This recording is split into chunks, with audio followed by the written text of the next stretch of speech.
Okay, so picture this, a bustling morning in Limke, Cameroon.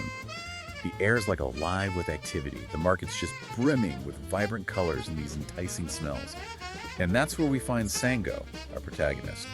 A young man who's about to embark on a quest that really speaks volumes about community resourcefulness and that blend of tradition and technology in a world that's changing so fast. We're diving deep today into Sango's Lost Package, a short story that really packs a punch alongside some really insightful notes analyzing its themes. Oh, I love this story. Me too. Yeah. It's so vivid and engaging. Our sources paint such a vivid picture of Sango's world, a place where the rhythm of daily life is suddenly disrupted by this frantic phone call. It's Auntie Kemi, a local soap maker, and her voice is thick with worry because her biggest order, a lifeline for her small business, has just vanished. And right away we see the stakes, right? Auntie Kemi's vulnerability is palpable. Her livelihood depends on this single package. This isn't just some lost delivery, it's a potential crisis for a small business owner who's just trying to thrive. Exactly, and Sango, he doesn't hesitate. He springs into action, driven by this sense of urgency and responsibility to his community. He starts by consulting the delivery app, tracing those digital footprints of the missing package. Then he heads to Maurice at the local internet cafe, hoping to leverage technology even further. It's fascinating to see this blend of modern tools and those traditional methods already in play. It's such a clever tactic, isn't it? It speaks to Sango's resourcefulness, his understanding that sometimes you really need to combine the best of both worlds to solve a problem. But it also makes you wonder, what would Sango do if he didn't have access to these technological tools? Would his deep connection to his community be enough? That is a great question. And speaking of community, Sango's search takes him right into the heart of Lim, that bustling marketplace. Our sources describe it so vividly, it's like you're right there with him. The sights, the sounds, the energy, even the wandering goats weaving through the crowd, it's all part of the tapestry of Lim. It really is. But Sango doesn't just navigate the marketplace as just a passive observer. He understands its rhythms, its intricate web of relationships. He engages with shopkeepers, vendors, even those kids playing soccer, skillfully tapping into his network of connections. And this is where we really see that power of community come into play. Sango isn't just asking, have you seen this package? He's activating a support system, relying on the shared knowledge and experiences of those around him. It's a beautiful illustration of how, in a close-knit community like Limbe, even a seemingly small interaction can contribute to the larger good. And this brings us to this pivotal moment in the story. Sango's search leads him to Mama Ibube, an elderly woman whose stall holds the key to this whole mystery. But their encounter isn't what you'd expect.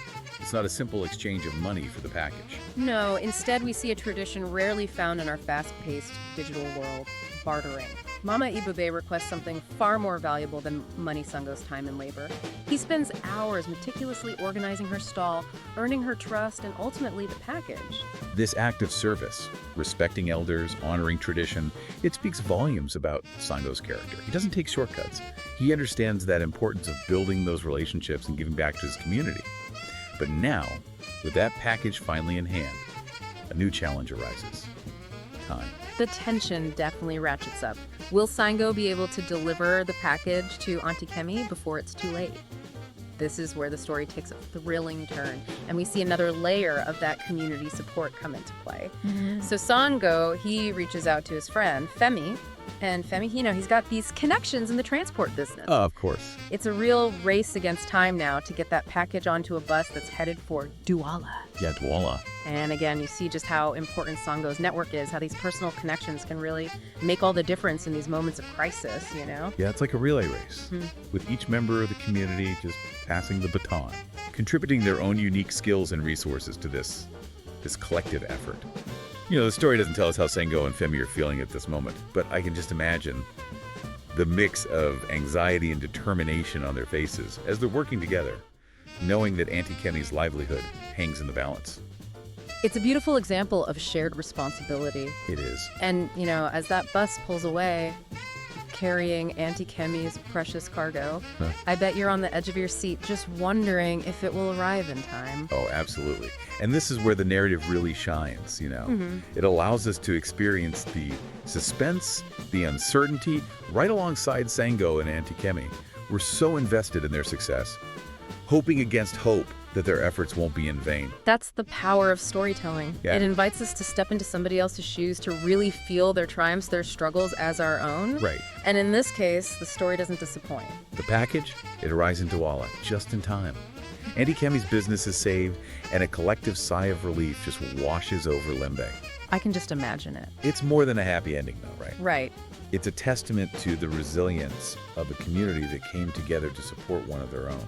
It speaks to that power of collective action. It's like a reminder that we're not just these isolated individuals, but part of this larger ecosystem, a web of relationships that can really sustain us through challenging times. And, as we analyze this story, you realize that Sango's journey is not just about finding a lost package. Right. Right. It's about rediscovering that strength and beauty of human connection, that enduring power of community in a world that often tries to pull us apart. Absolutely. And it also makes you think about our own lives, right? Yeah. Have you ever experienced that power of community in some tangible way, a time when those personal connections made all the difference? It makes you appreciate those unique skills and knowledge that each of us brings to the table, Sango's resourcefulness, his understanding of both modern technology and traditional ways, his deep connection to his community. These are all assets that contributed to his success. And it really begs the question, what talents, what knowledge, what experiences do we each have that could be valuable to our own communities? How can we, like Sango, blend these modern approaches with traditional wisdom to create positive change in our own little corner of the world? It's a powerful message, one that resonates far beyond the bustling streets of Limbe. It reminds us that we all have that potential to be a Sango in our own way, to make a difference, to contribute to the well-being of those around us. And that, I think, is the true essence of Sango's Lost Package. Yeah. It's a story about connection, the power of human ingenuity and resilience, and about the enduring importance of community in a world that so often tries to pull us apart. Beautifully put. And sometimes, those solutions are found right in our own backyards, Yeah. within the connections that we forge, the communities that we build. It's a beautiful reminder, isn't it, that even in the middle of all the chaos and the complexities of modern life, there's still room for those simple acts of kindness, Yeah. shared responsibility, that spirit of community that just brings us together.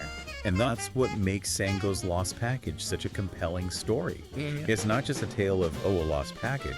It's a testament to the enduring power of human connection, the resilience of the human spirit, and the beauty of finding solutions that honor both tradition and progress. It leaves you feeling so hopeful, doesn't it? It does. It does. It reminds us that even when things are uncertain, there's always a reason to believe in the power of community, the ingenuity of individuals, and that strength of the human spirit that just keeps going. And maybe that's the most valuable takeaway of all. Yeah. That each of us has the potential to make a difference, to be a force for good in our own communities.